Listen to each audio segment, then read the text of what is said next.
Imagine a world where from the moment you're born, you're in love with something. When you try to express that love, people think you're a freak and shame you for it. Your parents? They tell you to stop. Loving something makes you weird. Why? Doesn't matter. Just stop. Even though it's okay for others to do it. Actually, don't smile either. For a time, you listen. You bury this love inside yourself even though it eats at you every day. But things don't get better. You're trying to appease these people at the cost of yourself, and still, they reject you. Not for days or weeks, but years. Once you reach a certain point, you can't take it anymore. You say, screw it, you're not going to accept me either way. So I'm going to love what I want and how I want. This is the story of Himiko Toga, a girl whose quirk compels her to drink the blood of the people she loves. Now, when I say it like that, it sounds a lot less sympathetic, right? Like many in My Hero Academia, she's a complex take on humanity. Be honest, what would you think if you went out with someone who said, "My love language is drinking others' blood," then staring at you with an abnormally large smile? Would you be more likely to say, "Tell me more," or immediately get the hell out of there? If it's the former, you're far more accepting than I am. But is that her fault? No, it's no more her fault than a schizophrenic suffering from delusions or an addict succumbing to their addiction. Take your pick for what's more relatable to you. This is what makes her interesting. Anyone can picture what would happen to someone like that who, instead of getting support, is ostracized and radicalized. That's exactly what happens. Her parents thought what many of us would. Something's wrong with her. Instead of choosing to help their daughter, they force her to suppress herself. In the formative years of her life, all she knows is rejection and suppression. She asks herself, does everyone have to lie about the things they like? Eventually, the inevitable happens and the urges grow too powerful to contain. And let's be honest here, stabbing a dude then popping a straw in his neck to get your fill isn't a great look. No one accepted her before, and they certainly won't after that, so now what? The only way to live the life she wants is to go on the run and to turn to villainy. She doesn't gain acceptance from this, but she does gain freedom she's never had. Oh, and because there's another part to her quirk, it makes blending in a lot easier. When she drinks someone's blood, she can turn into that person. It's fitting that Stain, a man who rebels against the flaws of hero society, and someone whose quirk involves drinking blood, is the reason Himiko Toga joins the League of Villains. Here, she's not alone. They've all been failed by society, and she becomes particularly close with Twice. He's a man who hides his mental instability behind a mask, which is exactly what her childhood was. Something that compounds her issue is that in a world that either can't or refuses to understand her, she understands others extremely well. She instantly diagnoses that Ochako has a crush on Deku, she relates to Twice's issues and helps him deal with them, she connects with Stain's philosophy immediately, and so on. This is fascinating because that's the opposite of what you'd expect. It makes sense for people who understand others to cherish them and love them, which she does. When she drinks others' blood, her quirk literally turns her into them. But despite all of that, she's also a serial killer. Honestly, that makes the act more evil to me. Even though she understands others, she chooses to kill them anyway. She's full of these odd contradictions. She's a bloodlusted character who is compelled by her quirk to crave the blood of those she loves,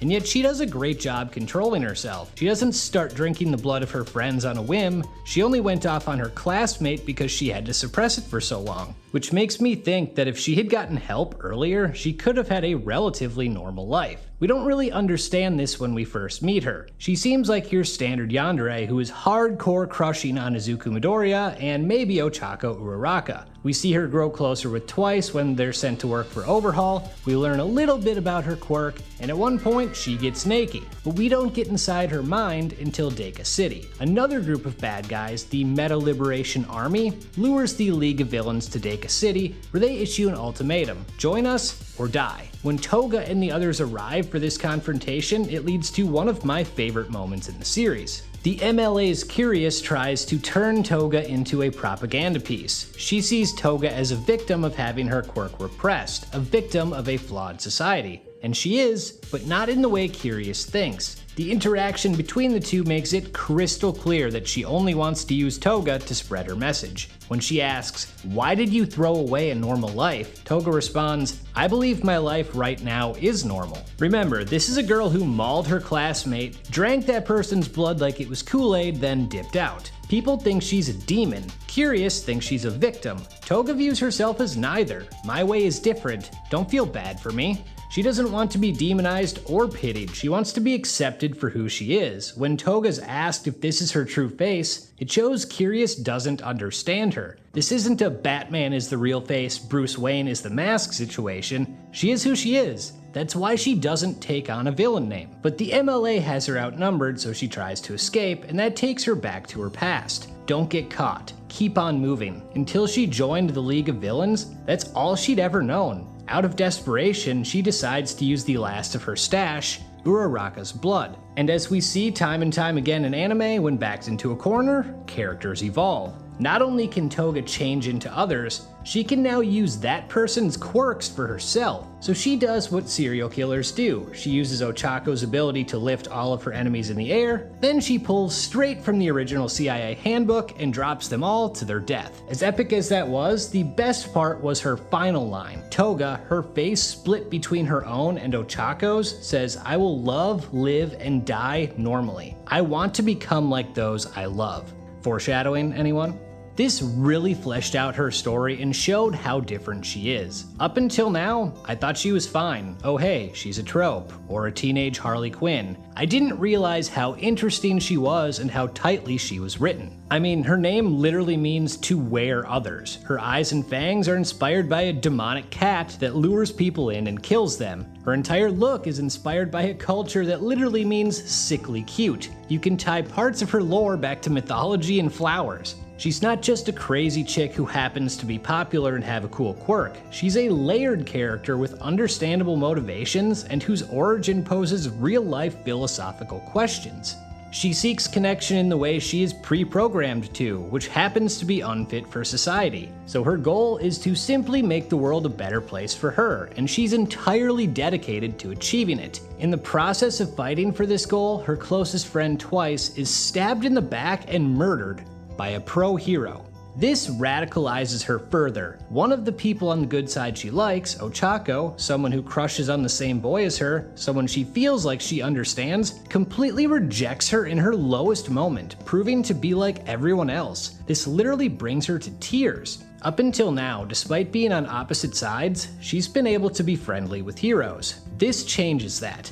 We live in different worlds. Don't pity me based on rules you made up. Especially when after talking about all the horrible memories she had growing up, it's a fellow villain, Dabi, who burns her childhood home down to torch those memories, telling her, "Why live if you can't have fun?" So when we see her in the war and she's colder than normal, this is why. She's in anguish. She realizes the difference between heroes and villains and that heroes are antithetical to her goal for society. That's why I enjoy the dynamic she had with Uraraka so much. Most people would have brushed off the fact that Toga cried during their last encounter, but not Ochako. Even though she was initially afraid of Toga, Uraraka wants to understand her and is the only person who attempts to do so. Yeah, she pushed her away at first, but she learns from that. She doesn't forgive Toga's sins either.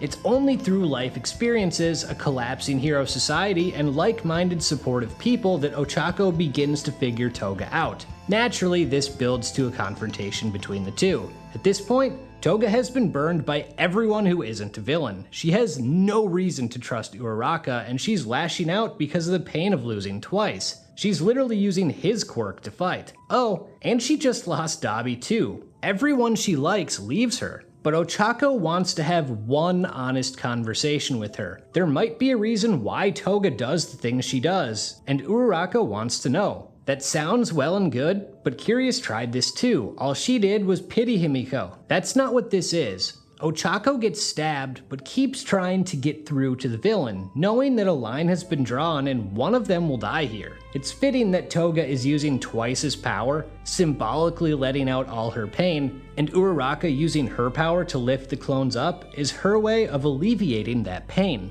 That's the point Ochako wants to make. Zero gravity has always been about helping others, not hurting them. She tells Toga her smile is so pure that it made her jealous. She can have as much blood as she wants. She just wants to talk about love with her.